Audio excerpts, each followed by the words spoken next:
I don't think anywhere in our religion has something been mentioned as killing the innocent to prove a point.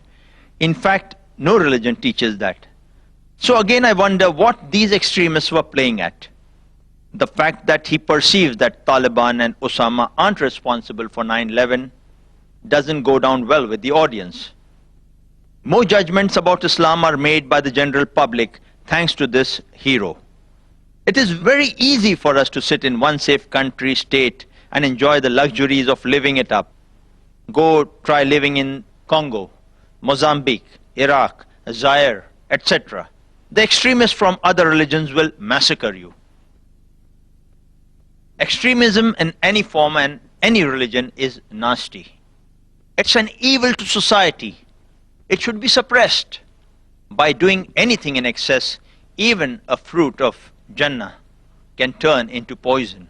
By writing this mail, I didn't mean to hurt anyone's sentiments.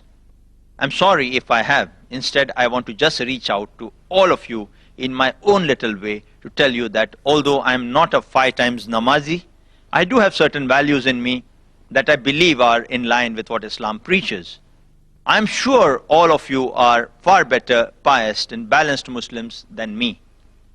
I firmly believe that in my own little way, I will try to make people change their wrong perception about Islam by projecting Islam to be tolerant, humanity-respecting religion.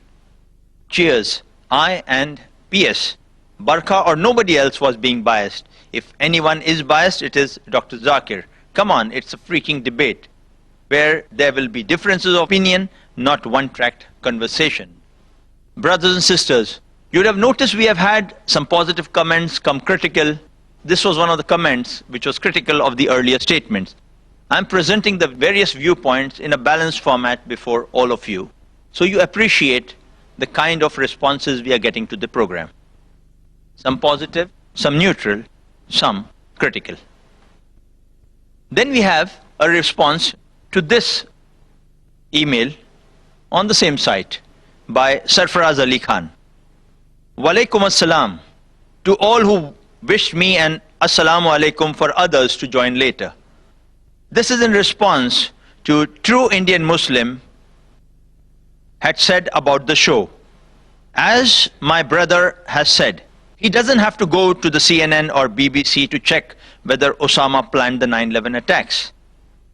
If he did not see it on the media channels, then where did he see it, and on which channel he saw that Osama took ownership? Or which newspaper did he read in? See, I am not supporting Osama. If he has done it, we condemn. But if he has not, then brother, just on the basis of suspicion, 50,000 Afghanis were killed. I would like to ask you, have you seen Loose Change? If you have not, then see it. This documentary has not been done by any Muslim. It has been done by an American. And you will see that the Taliban, speaking in English, though you might not understand Arabic, they asked for a proof from the Americans that Osama was behind it. And they said, if they provide it, then they themselves will hand over Osama. This telecast was just shown once on the news channels, and after that it was never shown. Brother, you said go to Iraq, Zaire, Congo.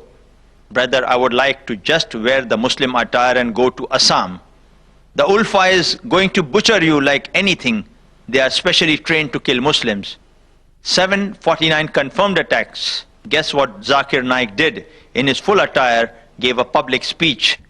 Alhamdulillah, this is the power of Islam, to walk on the way of Allah. If you are not doing your duty, don't ask others to stop doing dawah. I appreciate that you are trying to teach others in your own sweet way. But what about the rest who would teach them? This man runs a channel which is viewed by over 70 million people. It has outbeaten God TV. Brother, our job is to deliver the message, not to convert them, so that on the judgment day you can give the shahada that you delivered his message to them. But at least try.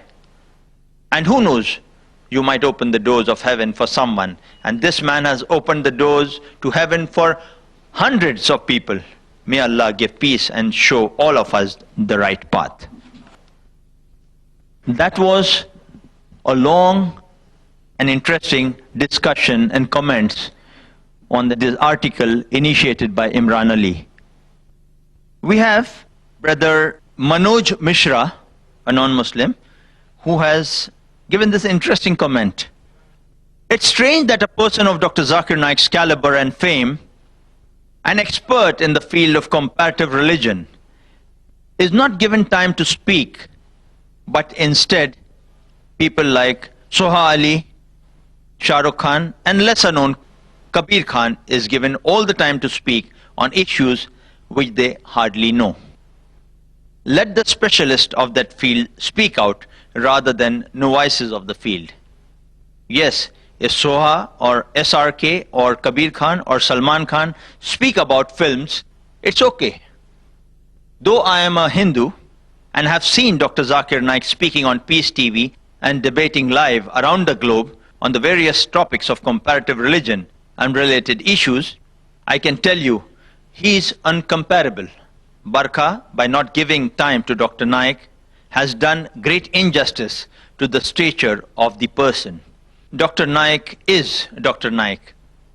Dr. Naik should never come to any TV debate where he is not allowed to speak or express his views. Thanks. Humayun Kabir says, I have watched the videos. Dr. Zakir Naik should not have gone there. Nobody was stopped before they finished talking, but Dr. Naik was stopped every time when he was about to finish his explanation. If you ask an engineer to help a cancer patient, what will happen? I feel sorry for Dr. Zakir Naik again. Allah helps us all.